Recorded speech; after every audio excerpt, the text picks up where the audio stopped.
Hey, welcome back to another episode of the Photographer Mindset Podcast. I'm your co-host, Seth Macy. I'm your co-host, Aaron Manis. Yeah. Lizzie, we finally connected. It's been a bit of a gauntlet to, I guess, everyone in the same virtual room together. So thanks for joining us today. That's awesome. Thank you. And I really appreciate your patience with it all. This is a joy. Yes. We tried to connect last week. And before Aaron, you joined, we were making the joke that she was in a hotel conference room or lobby last time. And now she's in a pure white room. And I said... Yeah. I just asked, I made sure the walls aren't padded, right? Yeah. You'd never know. That's the beauty of this, is I'll just like brush it off with a laugh, but you'll never know. They put her away. Crazy. All of them. Are you? Yeah. You're yes. artists? Yes. I am. You are? In what way are you crazy? Self-diagnosed here. I think we all need a little bit of crazy. I think just loving a bit of spontaneity, probably a bit of ADHD in there. That's common. That's a common denominator with a lot of creatives, for sure. Mind wanders. Would you say you're somebody, before we get into your background, I just like digging a little bit here. Would you say you're somebody who likes waking up knowing what they're going to do?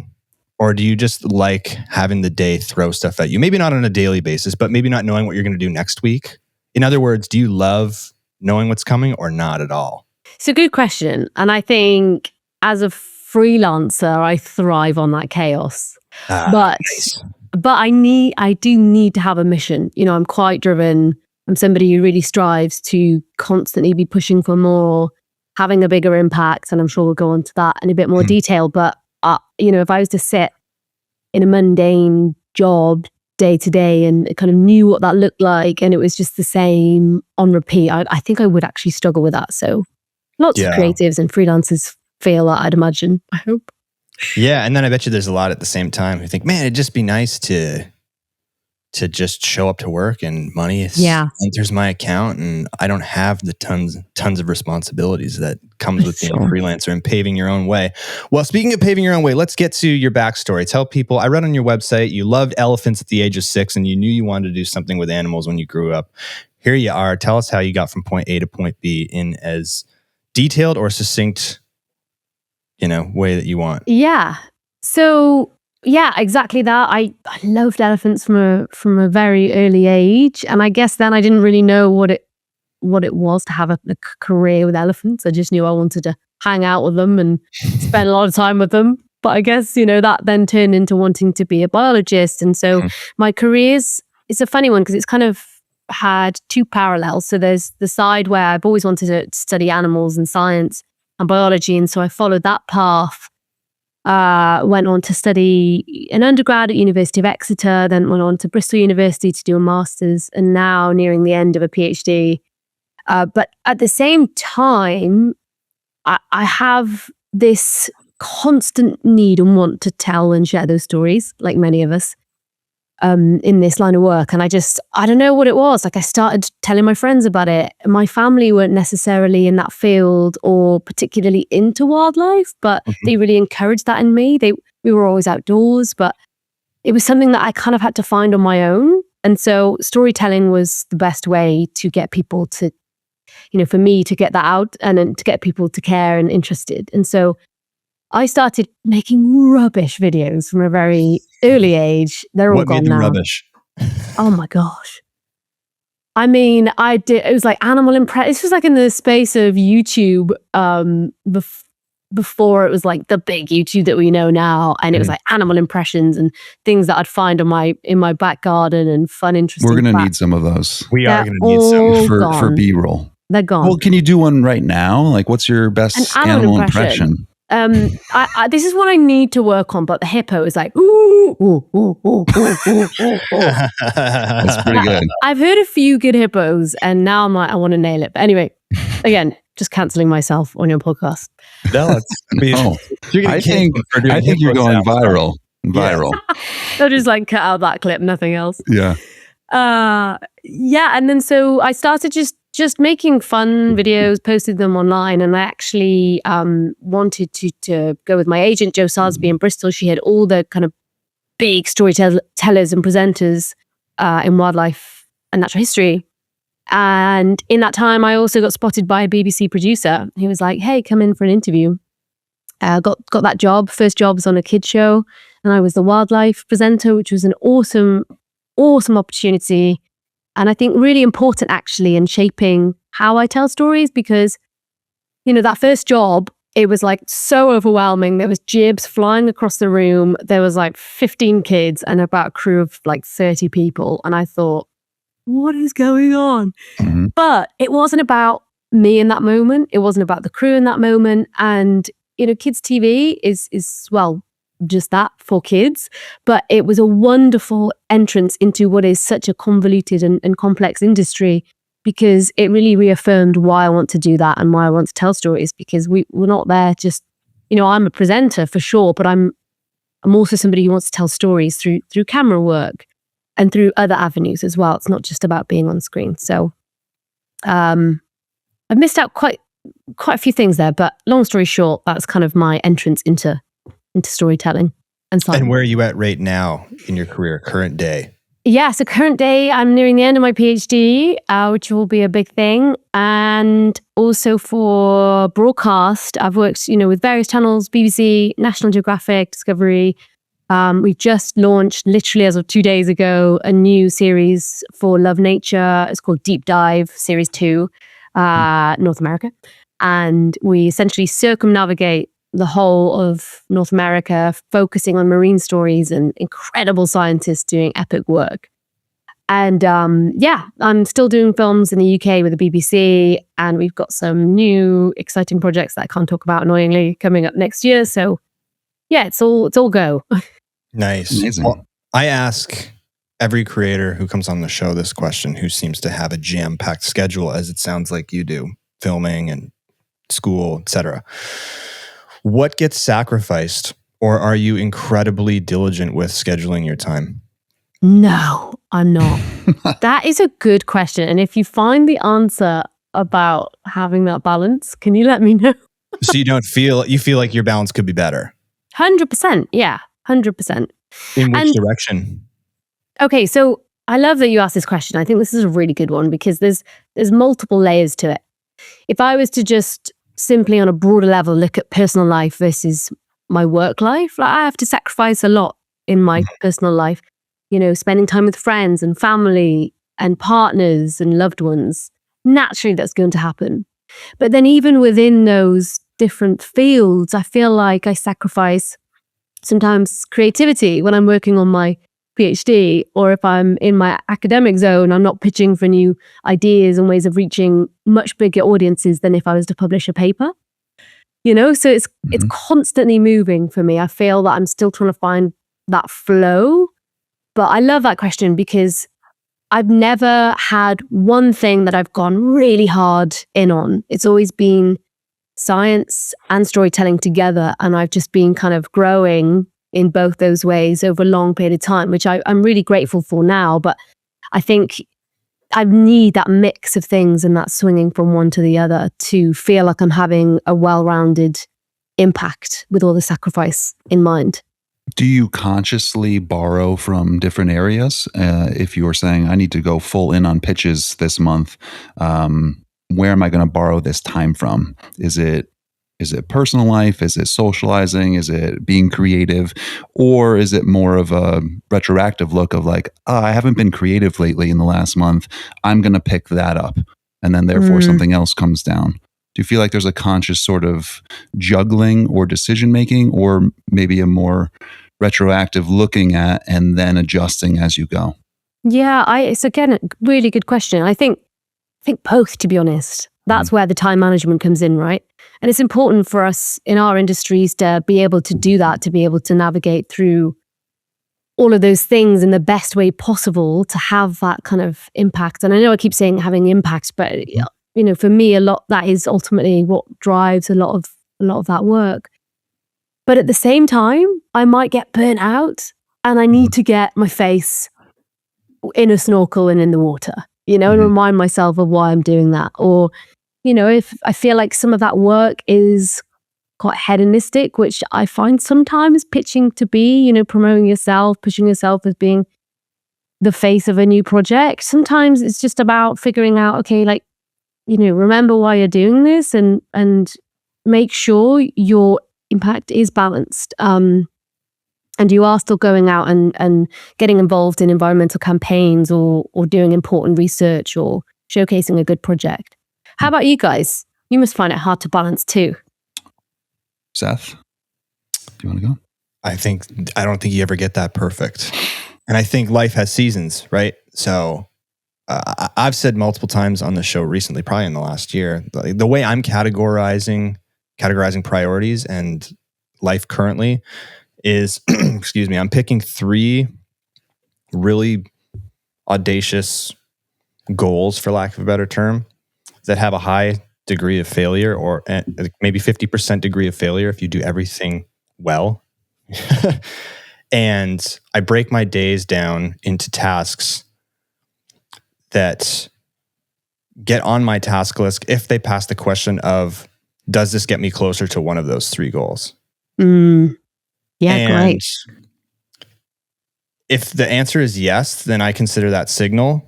If the answer is no, then I consider that noise.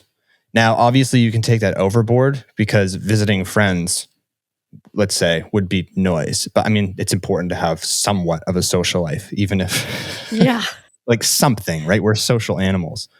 But at the same time, I also understand, and what's helped is, hey, next year you can pick 3 different things. Yeah. And I have the hypothesis that doing that repeatedly over a lifetime, picking 3 very difficult or interesting things to accomplish, probably would make for an interesting life. I could be wrong. I'll tell you at the end. Yeah. But circle back. That's kind of how I'm structuring, how I'm combining a macro vision with a day-to-day operate like task list. Love that. Yeah. That was the scientific answer. I think mine's more heart, honestly, like less robotic. Yeah, I'm not putting, I think there's a place for both, but I would say 80% heart and 20% logic. I juggle a lot, and there's pride in, I feel like, my time management. I feel like when I list off things to people that I'm doing, they're always like how? And I'm not sure. I just kind of go where the need is. I like feeling fresh. I don't like feeling stagnant. Even my career as a school counselor and working in a middle school, it's a different day every single day. Not to mention the seasons, the breaks, the holidays, the summers off. There's a lot of room to reinvent myself in certain ways, and that keeps me fresh. And then I have these main pillars of priority. My son, he's 9 years old. Things that we do with him, my dog. I recently have a Huskies in the background. That's a whole undertaking that I thought I knew what I was getting into, but I still am surprised daily on what that takes. There's art, there's music, there's creativity, there's photography, there's house chores, and I kind of on a day-to-day juggle what needs to get done. Yeah. For example, before this podcast, I looked in my bathroom and I was like, I need to clean this, and I just attacked it. But that wasn't on my list of this needs to get done on what day is it? Monday. On Mondays at 8:00, we need to clean the bathroom. Yeah. That's not exactly how then I your go. bathroom never gets dirty that way. Exactly. Yeah. Well, true. And you got to do that, right? True. Just mess it up a little. Throw a toothbrush around. You gotta. You can't live in perfection. That's just maddening. Well, okay. So on that, because don't you feel there's a huge emphasis on productivity at the minute? I don't know if that's felt as much where you guys are, but everyone's like, I'm up at 4, and we live in a culture now where you have to be like always winning. I'm so glad you said that. Yeah. I feel that. I feel like I was immersed in that culture, just through podcasts, through YouTube. Still am, but I've kind of pulled back a little bit because it's just, I guess it would be just like learning a language. If you're constantly surrounded by it, it becomes you over time. And I got to a point where I was like, I get it. I don't need to hear this stuff anymore. I think when I went searching for that kind of material, I needed a kick in the butt a few years ago. But since then, I think I was continuing to be immersed in that culture in overdrive and had the tendency to potentially take it too far. Like you just said, you have to be up at 4 doing these things. You got to go for your 10-mile ruck at 7 in the morning in 40-degree weather. Like, I don't know. So I've pulled back, and I've kind of felt a little bit more at peace. Just because I think some of that stuff can be ridiculous, and nothing is a one size fits all ever. No, for sure. And I'm somebody who has that kind of creative streak in them, and I find myself sometimes just pushing for ideas and projects, and I think you just have to kind of know your limits. Like you said, Aaron, it's like some days you may not be feeling it, or you might have to prioritize something else. And finding that balance is actually really, really important for the longevity of it, to understand like why you're doing it and the drivers and the passion. It has to be there. You have to love it. And I don't know, we're in a real culture now where, and actually coming back to nature full circle, it's like sitting in nature and just enjoying it and seeing it for what it is so important. And we're moving far away from that. And that's a bit scary. Yeah. I think it's a very interesting concept, this whole drive and pushing yourself beyond. And I think any extreme, there's a cost. And we've seen it time and time again. I'm a big golf fan.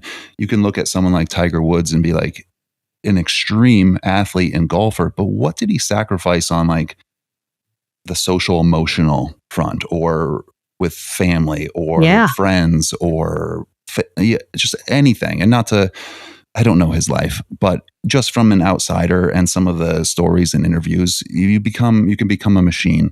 And I think sometimes, to me, like a B or a B plus has always been good enough. Where it's like, to get that A plus, now what are we sacrificing? What things have to be dropped off? What things have to be forgotten to get that little bit more? And then what's the reward of that A plus versus a B plus? Does it keep you from something? Does it change anything? And I see this with wildlife photographers too. I think there's a point of like encroaching on wildlife to get the best photo, to do it every single day, to not visit a fox den once, but 20 days in a row, and influence their entire upbringing to get a shot, or to get attention, or to push yourself, or to be able to say that I spent 20 days here and I got all these photos.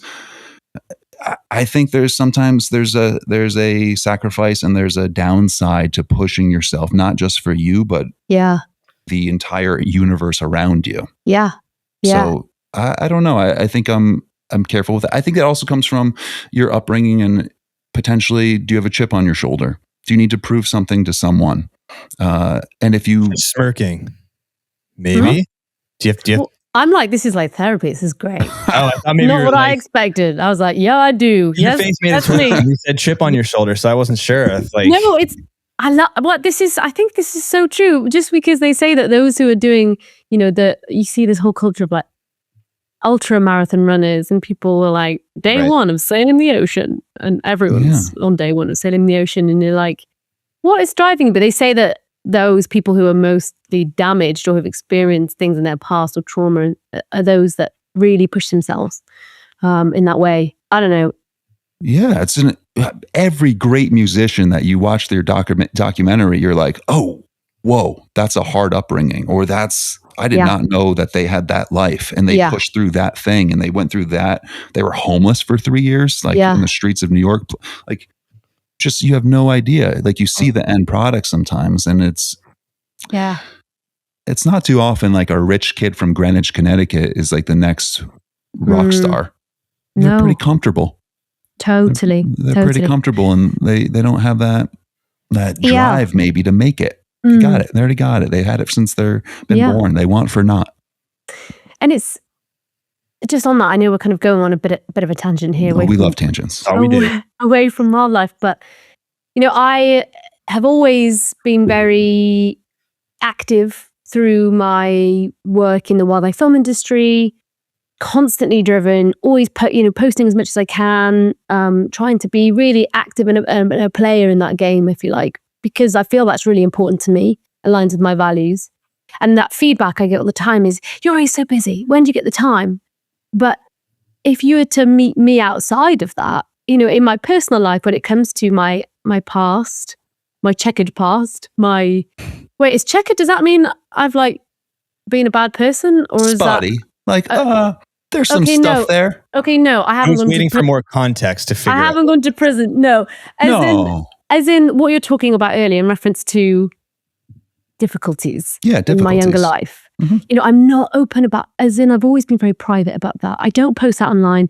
In terms of kind of my downtime when I'm out on walks or runs or with friends and with my loved ones, I try to be as present as possible. I try to be private with that. So it's kind of this juxtaposition between the two, which I feel like a lot of people now are struggling with, where that begins and where that ends. And suddenly that loss of self and purpose has come about, I feel, in younger generations. And it's interesting.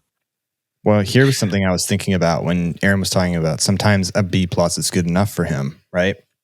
That's kind of liberating in a sense, right? I don't have to go full throttle to produce something that I'm decently proud of or that's well received. But here's the thing, you're doing work for BBC, right? You're there because they're accepting A+ work. Yeah. Right? So just rewinding a bit, do you find that everything has to be just absolutely perfect? And has that kind of been a theme to get you where you are currently in your, I don't know, for lack of a better term, career? I don't know if there's a better word for it. Personal journey, creative journey. Yeah, look, I think everyone, whether you sit in the B+ ring or less, if you're green to anything and you're trying to kind of build up a career or you're already there, you should always be mindful that you want to be doing more good work. And I to your point, Aaron, I do agree. I think it's a really nice approach.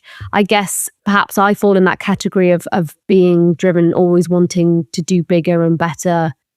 And, that opportunity that I got quite early on in my career, quite a long time ago now, was for me almost like setting that bar. And so I always now want to at least be comfortable there or be able to kind of tell bigger and better stories and have more impact, as I keep saying. But yeah, I think that's where the beauty of wildlife storytelling is, right? It's finding new ways of telling stories, whether it's new tech or a new presenter or a new expedition, new format. I get excited about that, when I'm writing ideas in or chatting to producers or discussing a new potential project. And I think especially with my more recent series, where we have had a bit more flexibility in format and at least kind of how I tell the stories with Love Nature, the 2 series of deep dive we've just done, I've been able to bring in my skills as a scientist as much as I have as, being able to also be there as a presenter and a storyteller. And that's been really important for me, I think, in shaping how I want to tell stories, how I want to be in that world of people on screen in natural history. And I guess that integrity as well is we should be telling stories about science and not shying away from that. We should be thinking differently about how we want to reach more audiences because it's not working. We've been trying the same old thing for quite a while now and still we're seeing decline across the board. So, I'm really? With decline across the board. Really? I'm surprised by that. Oh, you're being sarcastic. Okay. No, I'm genuinely surprised by that. For our planet? No, I thought you said, excuse me, interest in science. Oh, no, I mean our planet's in decline. Oh, I thought you said that there was a viewership. Way more serious, Seth. Oh, no, I thought you said viewership interest was in You're decline. Really? I'm like, oh no, this is what I'm talking about. No, I'm kidding. Oh, yeah. I'm like, who cares? Screw it. Planet, what? I thought you meant your viewership. Yeah, no. Interest in science. Well, on that, do you think people are more or less equally interested in science and learning about natural history? I don't think people switch off with science. It's the same old story. Right. I don't know. Do you guys, when you see somebody come on screen, and they're like, this is a scientist about to tell you about science. Like, where do you go? I personally don't like to watch things regarding to science. I like to read about it. Cool. Journals or as in books? Books, yeah, nice. I love a good Peterson guide. I love, Cool. just anything. I find my visual media is, I don't mind being educated via YouTube, etc. It's just I'm not looking for nature, wildlife, things that I'm kind of already doing in my creative life, first person. I need a break from it. So I guess I'm kind of an outlier. No, for sure. I find my interest in reading personally. So I guess I'm never going to watch you on TV. Yeah. All right. Well, thanks for being clear and honest. Please, we're on the same page here. I'm kidding. I enjoy it. I grew up with The Crocodile Hunter and Jeff Corwin and those shows on TV. I'm older. It's a slower pace. I appreciate that.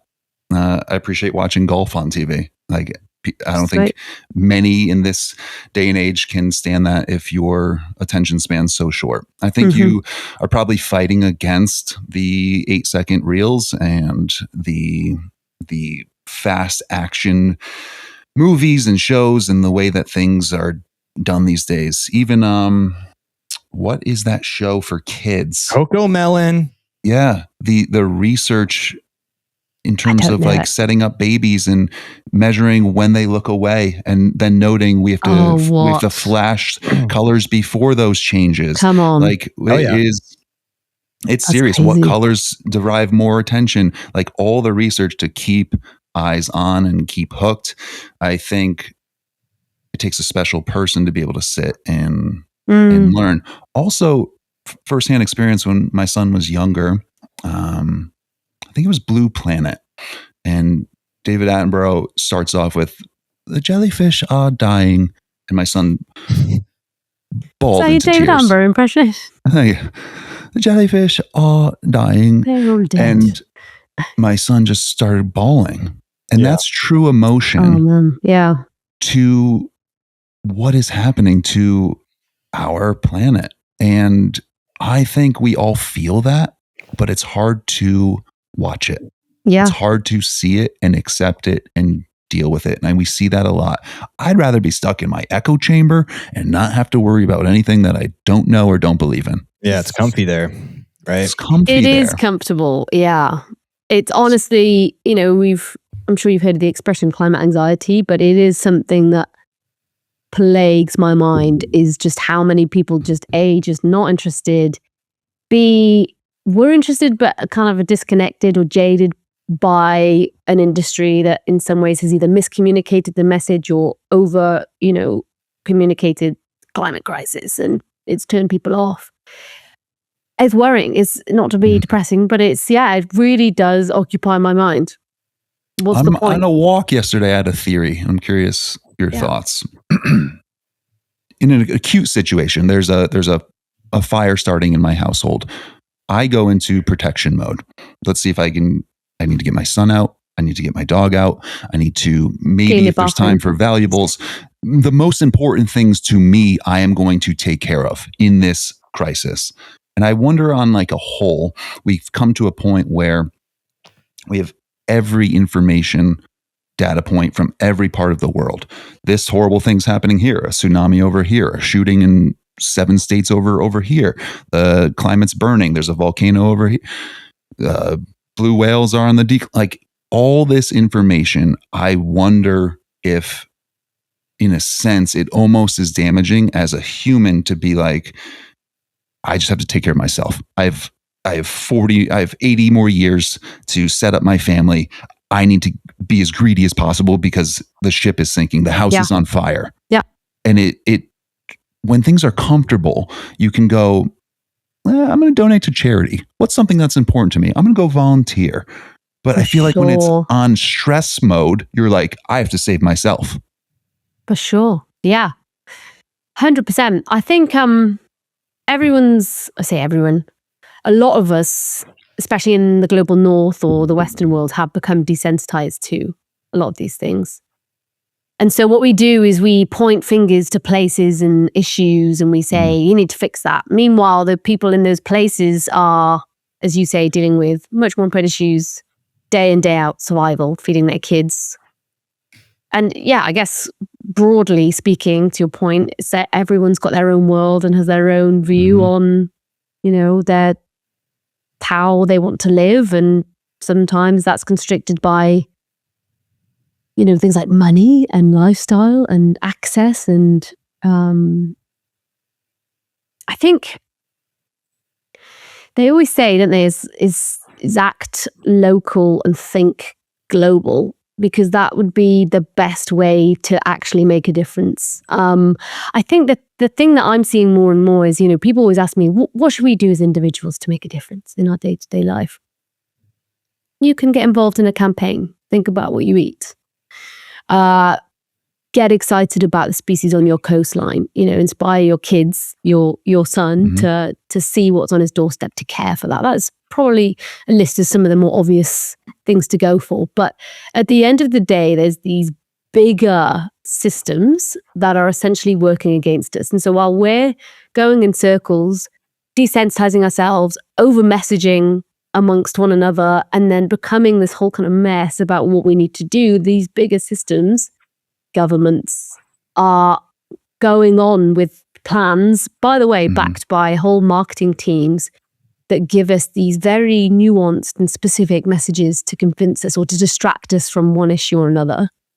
And it's something that we as an individual struggle to think that we're part of, but we need to, I guess, have that awareness that these systems exist and that drive and fire in our bellies to want to kind of reach those levels to make a difference. And I think that's where things like campaigning and working with NGOs and bigger things can be a really powerful tool.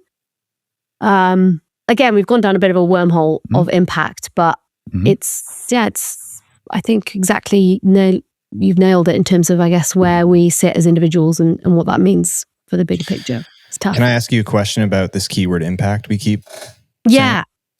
How are you measuring impact in your creative life and in how your programs are well received, your Instagram posts? Like, what is impact? How do you know whether you're having one? Yeah. I don't know if I'm having an impact on a daily basis. I'm looking at, there's the obvious, there's the analytics, which I'm obsessed with, and then, viewerships for programs, which essentially drive whether you do more or you do another series or you change narrative or you can target certain broadcasters based on their impact. What's really refreshing is to see how old players are coming in with new and creative ways to have impact. Great example, Silverback making the ocean documentary. For anyone who hasn't seen it, it's a brand new ocean documentary that's all about trawling. And that was a specific kind of documentary, and the timing was very purposeful. It was just before the UN Ocean Conference, and they wanted to do a big push to essentially stop trawling. And the trigger from that was massive. Globally, people were talking about trawling, and they'd filmed this like never been seen before footage of this bottom trawling, and it really had a ripple effect in ocean conservation. That to me is the dream. If we can really be making programs which are framed around genuine change on the ground. So yeah, it's how I started. My first documentary was on salmon farming and how they're shooting. Yeah, they're shooting seals and it's not being monitored, and they're illegally shooting them, and it led to a court case with a kind of a big salmon farming company, and they got fined and they had to move their farm. And that for me was like that's like, this is impact beyond just telling a good story. But honestly, Seth, like it's something that constantly I'm going around in circles with, to be honest. That's what landed her in the padded room, the white padded room today. That's right. She's going nuts. mean, maybe it's not something that can be measured all the time. I guess as humans, we want to label things and name everything and measure everything. I'm speaking about myself. I guess it helps us make sense of the world, but maybe a lot of it is just anecdote and kind of like you just described, paying attention. This happened as a result of what I did. Maybe that's not, you can't really, I guess, measure that beyond headlines or knowing. It's not like it's not a pure data set, for example. And Seth, I think we talk about in art, just pure art, doing it for yourself and loving it yourself and being very truthful, and the audience should follow. We've had these conversations many times. In a sense, it sounds similar. Like, this is a cause that I want to share, and I'm going to do it truthfully. I'm going to do it creatively, and I really hope people resonate with it. But either way, it's important to me. Yeah. Right. Do you know one thing that is not really measurable, but it just warms me up inside, is part of the deep dive series is we get to meet scientists from all over and showcase their work. They're on screen. We have a day with them because the budgets are a bit smaller than big BBC productions, the blue chip stuff. But there's nothing better than starting that day and that scientist is unsure, they haven't met you. Obviously, they want their science to be well represented and told in the best way, and that they've got things to think about, and we're doing tagging work or whatever it may be. And then by the end of the day, they're pumped, they've loved the experience, they feel heard, they feel seen, they've got all the information in that they needed. And we told that in a really engaging way. That, to me, honestly, sets my heart on fire. I love it. And when I get messages from said scientists who then watch the sequence and they go, I love that. You told my science correctly. That's now potentially going to reach, hundreds of thousands, maybe millions of viewers. Well, it's brilliant. That to me is, I'd do that all day long if I could. Yeah. Worst case too, you've made one person feel incredibly good about what they're doing. Yeah. Right. Question about pitching ideas to networks or pitching projects. What do you find is the best practice to or what are some of the best ways to get the other side to say yes or to fund your project? In other words, have you found some commonalities in your pitches that have garnered success for you in having a show launch or a series launch? Yeah, really good question.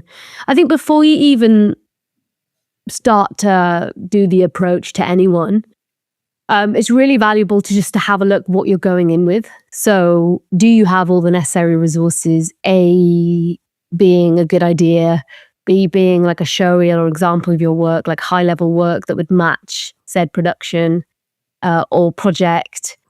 And then I guess, so before you've even spoken to them, you've kind of gone in with an arsenal of things should they want your CV, your footage, your idea. And you've done the work in terms of understanding what that would look like. You're not just pitching and plucking a kind of a random idea that you thought would be cool, but sorry, this little reminder. You're not just kind of plucking out an idea that you think would be cool and then pitching it without doing the due diligence and understanding what that looks like on the ground and doing that kind of logistical research, which takes time. Like that pre-pitch stage is really, really important.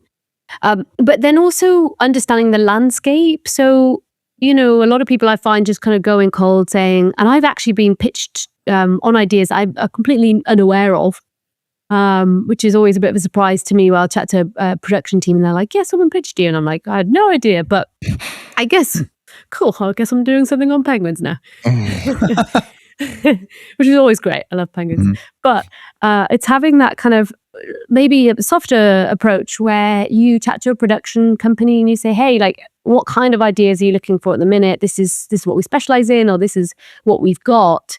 And knowing that it's a two-way thing, right? You've come in with the research, the access, that's a really big one. If you do have special access to any location, people, stories, whatever it may be, that can really be your ticket to then getting a yes, because they have to kind of go with you to do that, to make that happen. So, having that ownership is really important.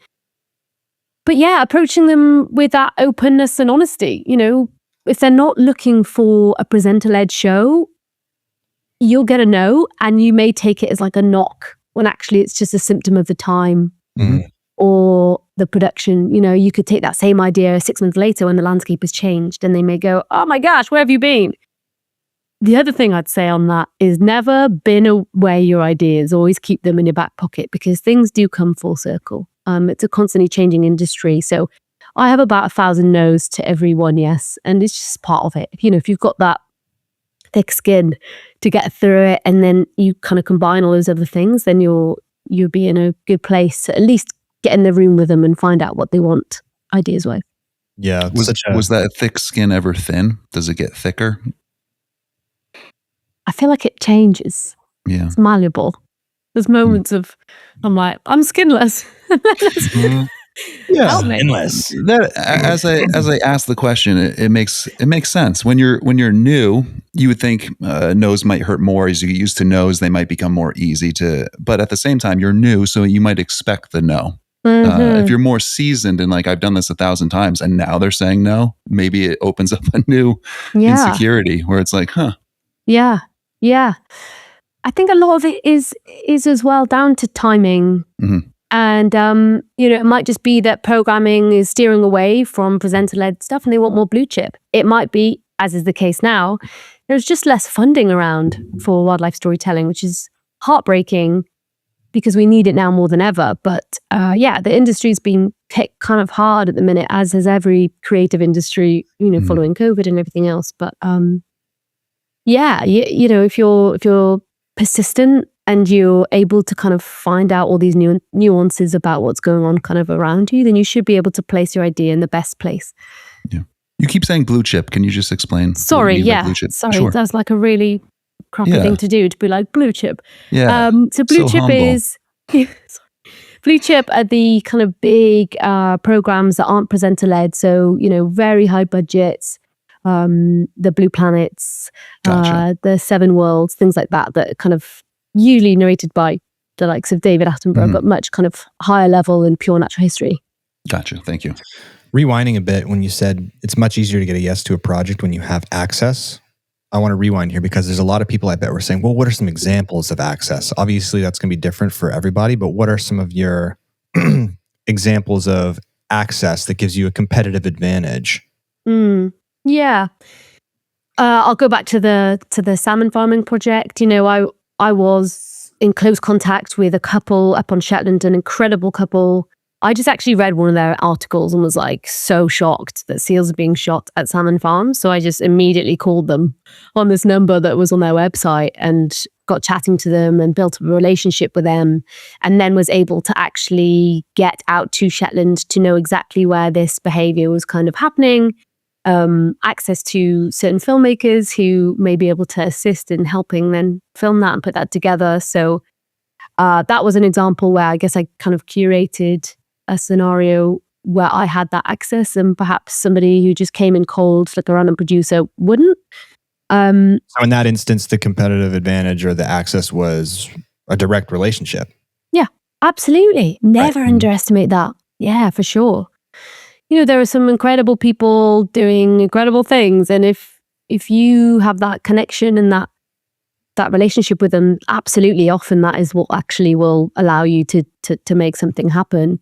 The other side of it is just developing your skills in the best way you can. And I know that sounds kind of generic, but what I found is now and again, my career as a scientist, or, you know, being able to also fly drones around wildlife and having that understanding has really helped in the process of then putting me in a project or on a series, because I have a purpose. You know, it goes beyond just telling that story. It's being able to then help with tagging a blue whale and flying their snot bot, or deploying a tag on a jaguar in the Pantanal. So yeah, again, sometimes you find yourself, you know, spending lots of money and time and investing in these skills, and it feels a bit aimless. Yeah. Yeah, so I guess just it seems like potentially a silly question. What is access? But I like spelling things out. So I mean, in both of these examples, it was your relationship that you built. Now you're talking about certifications and education that allows you to do certain things that other people can't. I feel like it could also be like if you have access to a specific location, maybe you live in a place that it's difficult to get to, etc. I like mentioning this because I think it's important for creators and to really sit down and think about it. Okay, what can I offer that other people don't have access to? That's a really important thing to think about and ponder on, because everybody has something. And if if you really don't, then it's a good chance to get to work in one of those areas that we just described, I think. Yeah, for sure. Yeah. And Aaron, also your question about does thick skin become thinner? I feel like you naturally are forced to gain a great level of humility. For sure. Right? I love that. I remember just personally, when I was a lot less experienced, thinking this idea is great. Nobody has ever thought of this idea. I'm going to pitch it and it's going to be an automatic yes. Just like very egotistical, right? And you get shot down a bunch of times and you start thinking, maybe I'm not so like great. Maybe my ideas aren't as original as I think they are. Not in the sense of like it was a bad idea, but just take it down a peg or two, buddy, right? For sure. I can't even tell you the number of times I've been humbled in the field, or it could be in so many different ways, and having that humility is great. I actually find in times of absolute chaos and when things go awfully wrong, that's when I find myself just like laughing with the crew, or just like in hysterics, just like, of course. Yeah. You get humbled when you need to. That's my interpretation of how the universe seems to work. It's like things are going too well. Maybe this is like cynical, but sometimes I have these moments where things are working so well and I'm just waiting for the other shoe to drop. What's it going to be? Yeah. Right? Yeah. But actually, go ahead. Sorry, Aaron. I was just very quickly just going to say, I've actually found that perhaps with age, I don't know what it is, but you realize that that self-importance disappears. And I feel like it really gives you clarity the further you go with that. The more humility you have and the more grounded you are in that process. I feel more myself, and like I'm able to have that awareness. Like, of course, like, I don't know, all that self-importance that you have at a young age disappears. Yeah, it's true. Then the project becomes bigger, right? Than you. Yeah, it always is. It always is, but just I feel like that gap widens probably. For sure. Can I talk now, Seth? Sorry, Aaron. Lizzie, sorry. Lizzie and Seth, can I talk now? No, you're fired. Oh man. I was just going to say that it's in the creative field. It's not math in the sense of like, this is the correct answer. Like, and the person goes, you figured that out. That's great. You can be proud of something. You can think it's A+ work, and the person that's viewing it, or the client, or whomever you're doing it for, is like, I don't like this, and this. And you're like, what? Oh, it hurts.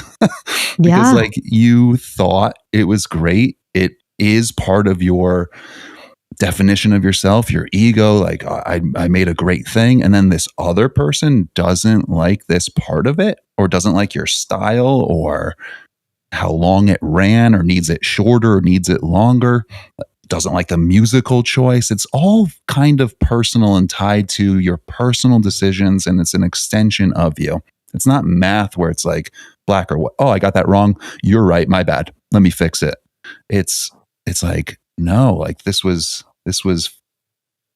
done. This was my baby. Sure. And now you're saying the 3 things you don't like, even if you like 20 things about it, the 3 things you don't like kind of sting. Yeah.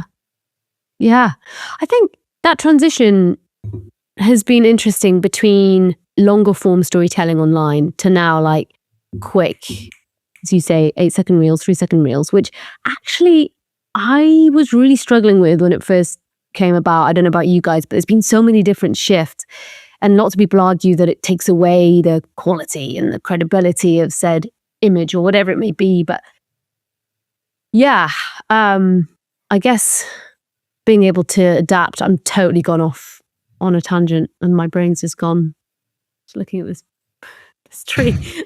I actually saw a bird fly past the window, and I just was like, "Is that it?" Anyway, sorry, I got totally distracted. Hillary, if you're listening, our socials person, go back to where she said ADHD at the start of the episode, and plop the bird going past in. And back to the white padded room. We're starting to see. We're connecting all the dots, Lizzie. Yeah, somebody coming in with a syringe. She's like, no, later. Our first attempt, she was in a crowded conference room or a hotel lobby. It was green screen, actually. I'm like, they were kicking her out. I'm down a motorway. She's like, I gotta go. The hotel's like, you can't be here. You're not a guest. Yeah. Our next episode is that none of this is true, and she's just made this all up. I actually don't exist. I'm just an AI bot. Yes, that would be surprise. terrible. Can I very quickly just send an email while I'm speaking about ADHD? Because I have a call in 3 minutes, and I want to make sure that I delay it. Yeah, but I'll just push it back a little bit if that's okay. We won't keep you too much longer. No, this is great. I just want to be polite. Wow. We feel prioritized. 15 minutes late. Is 15 minutes enough? That's good. The key sauce. It's like short enough that people hang around and not long enough that it's rude. So you're right in the window. You're right in the pocket. That wasn't like a deliberate move. I don't know. Sorry. I'm going to be late. I'm on this super important podcast. Yeah, what a power move. That's actually what I just wrote. It's pretty blue chip. It's pretty blue chip. It's decent. That's great. It's decent. Have I come across as like the worst? No, we're just we tease. Okay, well, since we have 15 minutes, can we get into some like more wildlife? You want to go wildlife? I don't know. I can talk about whatever you like. Okay.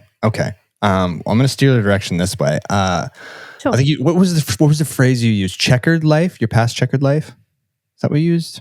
Yeah, I mean, I haven't been out on the streets, and in prison. This is where she shows us her prison tattoos on her arm. Yeah. Just above that. I'm wearing a jacket. My question was going to be, has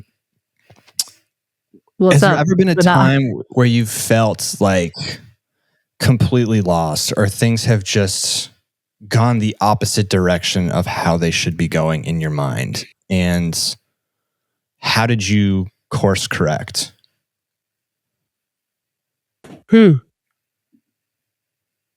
That's such a good question. Completely lost? Well, maybe you've never been completely lost. I don't know. I feel like everybody has kind of had a real tough moment, like close to or at rock bottom.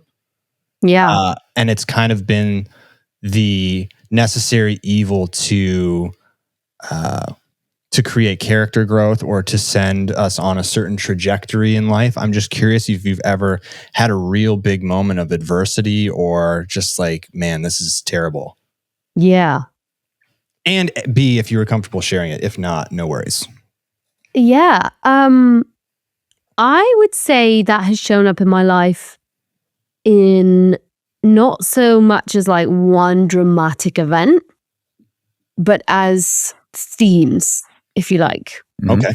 And I don't, like I said, I'm quite a private person in terms of like what my childhood looked like and upbringing things. But, at some point that became a lot more, it became a lot more stable and was wonderful. But there's been themes of perhaps instability and things that I look back on now and go, that's where I get my resilience, my thick skin. That's where I'm constantly pushing for more, or perhaps have been driven by things that I feel that I haven't had growing up. Right. And so, I guess there hasn't been at one rock bottom moment, but I definitely have felt themes and kind of consistent messaging. And that changes, I think, also with age as well, right? Those challenges in my late teens then turned into something else when I was in my 20s, and now in my early 30s, I find myself, going into new challenges. And we talked about the balance and what that kind of looks like and sacrifice. And I definitely feel, and I've always felt this like running out of time feeling, always. Which is a like weird you're racing one. Against the clock, huh? Yeah. I can relate. Yeah. Well, let me restructure this question in a more acute way. So like when things are going wrong, like you're in a rut or just things are going wrong on a project, or you just kind of feel out of your funk, how are you avoiding losing sight of your why? I know you've said that a couple times. Your why. Yeah, it's a great question. And it sounds kind of obvious, but I will remove myself from what is the rat race of the industry and just literally go off grid for a few days or go spend time in the outdoors. Literally, it is that every time for me. I find that I'm reinvigorated, I'm more focused, I'm more myself. It's just always been something that I fall back on. And selfishly, I guess that's something that, maybe actually as I'm talking now and saying it out loud, that has been quite self-motivated as well, because I think it just puts life into perspective. And we so easily get caught up in all the daily problems and issues that we have, and then the bigger kind of responsibilities that we have and what that looks like. But it always comes down to, I guess, sitting on a coast and listening to oyster catchers go by and feeling at home, or, having a storm roll through and I'm up in the mountains and I'm bivvying and just reminded of like what it's all about. I think sounds obvious, but it is always that for me. No, it's amazing what a little bit of sunshine and smelling some trees can do. Yeah. And just slowing down. 100%. Yeah. Also, I was just having this conversation, spending time with wildlife over the last 5 years, and you see some crazy shit. You see a hawk rip apart a bunny in 4 seconds. And you're like, fuck, my life's good. Yes. No matter what. 100%. No matter what. And there's this scene in my head that is burned into my head that when things are tough, I go like right to that. And I'm like, at least I'm not a bunny. Yeah. Like the day-to-day of that is not what I have to deal with. Right. And it's like, I think perspective is huge, and being in nature and slowing down, but seeing this war that's poetically happening around you is all the education and therapy you need to realize. Like, Seth, what's your phrase that you say? Is it worse than because of your buddy? Or oh yeah, my buddy was his great grandfather was a World War II pilot on the German side. Eek. But nevertheless, he I guess he was 20 years old. Plane crashed in the ocean on fire. Shark infested waters, I guess. So all that gnarly stuff, and the fact that he survived was the reason I was having this conversation with my friend.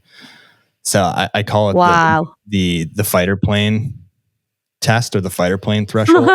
Amazing. The mesh, I guess what would the fighter plane have been? A Messerschmitt? I don't know. So history buffs tell me. But if the problem I'm having is worse than that, then it's a significant problem. If my problem is not worse than being in shark infested waters with a plane on fire at age 20 as people are shooting at me, then I'm not trying to discredit people's problems. I'm just saying, in a general sense, you can really bring yourself back to. Yeah. Can I just say, or a bunny just munching on a bunny? Can I just say, we can't say, as in we don't say shark infested waters anymore, Seth. Sorry. I know it's a turn of phrase. I'm not trying to make people scared of sharks. Salt water. It makes the story more picturesque, colorful. But, what would you rather me say? For storytelling purposes, to make it the sharks in the water where they belong. The sharks in the water where they belong. Yeah, it doesn't have the same ring to it, does it? Doesn't. Sounds like I understand your concern. We're not trying to demonize sharks. I understand. It sounds like the water was plain and human infested, actually. Yes. It was contaminated with metal. Poor sharks. Let me ask you this, Lizzie, because I know you got to run. Why is it important to do hard things and to push? For you? For me, such a good question on so many different levels. I think, to your point about comparing with that plane in the sea, we've got so good at just being comfortable. And I think that the lifestyle that we live and the way we consume information in this day and age is kind of guiding us away from what it's all about. And if you can find those moments of being able to push yourself, and it doesn't have to be, going into a rainforest to film jaguars for 72 hours in Costa Rica. It can be just climbing a local summit or getting in the sea once a day, whatever it may be. if you can find those ways to open your way of thinking and your perspective, I think there's just so many benefits mentally, physically, how you build relationships with others. Perspective. We talked about that quite a lot, but at the end of the day, we have these very small windows on this planet, and it's an opportunity. It's an opportunity to grab life in whatever way you can. And I would say that many of us are feeling that kind of confusion about who we are and what our roles are on this planet. But we do have, and it sounds cheesy, but we literally are here for that short amount of time in evolutionary sense. So live it, grab it in every way you can. Be big, be bold. It can only be a good thing if you push yourself and take those risks and be okay with falling down and having that kind of oops moment and taking that as a positive and a learning instead of a critical thing. Awesome. Love that. Well, Seth, I have one more question. If you don't mind, Lizzie. Please, yeah. You did say that the general theme is growing up instability. Can you also say that being able to persevere that has become a superpower as well? I think there's two kinds of people that can kind of look at that thing and make it take the victim mentality, and that's the reasons why that I'm not going to do this or that or whatever, and keep going back. Or, I see a person that does a lot of stuff that I don't know that I'd be comfortable necessarily doing. The travel, the sleepless nights, the here to there, pitching ideas, getting 1,000 no's to everyone. Is that your superpower as well? For sure, yeah. And in that sense, I guess I'm grateful for that. That maybe early life instability and confusion about what it all means has maybe made me want to contribute or have value and give something back. And I guess there's two ways of looking at it, right? You can see that as like, that's something you probably need to go to therapy for and work on that. Or it's having that kind of, as you say, that seeing that as a real positive and as a learning point. The one thing that I hear from friends and things is, oh, you're so resilient, you're always so driven. How do you have that motivation? And I'd say a lot of that has come to the facts that, I wasn't handed everything. I didn't grow up in a household that even followed the same career path. I had the same kind of passions, but luckily for me, I had parents and family that were super supportive and backed me up and had really good values and wanted to see me thrive in that way. So absolutely. It's it's my biggest superpower, I'd say. Yeah. Awesome. Thank you. Well, I had a ton more questions. We'll have to have you on for part 2, maybe at a different time if you're game for it. Love that, yeah. I hate having stuff on my list that I didn't get through. It's bothering the small OCD part of me that needs a clean question sheet. And also, we didn't talk about wildlife much, which I'm surprised by, but a great chat nevertheless. I hope you don't mind. You talk about it a lot. Our kind of show is getting into the headspace of creators, which I think we did successfully today. I think you were very forthright in sharing how you operate. In a 1 hour period. I'm sure we could have kept going, but we don't want to have you send another email. So I hope you don't mind that it was lacking a little bit of wildlife. Yeah. There's no real call. She's just getting outside time from her padded room. It's recess. Yeah, the guard's outside tapping on my window. Yeah. Time's up. There's no computer there. She wasn't emailing anyone. Time's up, buddy. I just love the main outcome of what are you going to call this video? Like time in the asylum or asylum time? Lizzie Daly exclusive from what would it be called? Sanitarium? Checkered paths and white rooms. What a title. We can there you go. That's career over. Well, it was great while it lasted. You'll be fine. You'll get more views maybe. Yeah. So what's your new podcast called? Where can people check it out? Of course, all the links to your work will be in the episode description, so everybody check those out. But just shout out your new podcast. Yeah, thank you for including that. Yeah, it's called That's Just Wild. It's between myself and the wonderful Sarah Roberts and Steve Backshall. And we all just nerd out about wildlife. We have different themes every week, spiky, bold, party animals. And we just literally talk about cool science, new behaviors, evolutionary theories. It's just 45 minutes of wildlife chaos. So please do listen. We'll leave that in the episode description as well for people to check out. Guys, it's been amazing. Thank you. Yeah, thank you. See you later, guys.